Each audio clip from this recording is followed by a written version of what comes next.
Hi mga ka-farmers! So, subong nga rin sa aton niya balatong. Para guys, damo ang bunga. Mga bulak pa naman yung masunod guys. So, dali kami guys. Kaya ipakita ko sa inyo ang mga bunga sa ang balatong.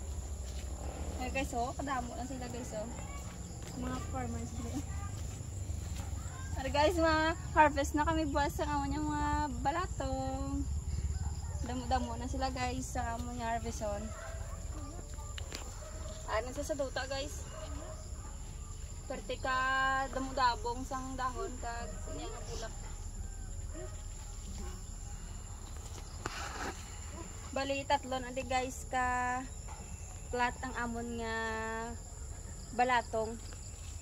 Ang laba, I don't know kung ano kalabaon, basta kay kalaba lang. Guys.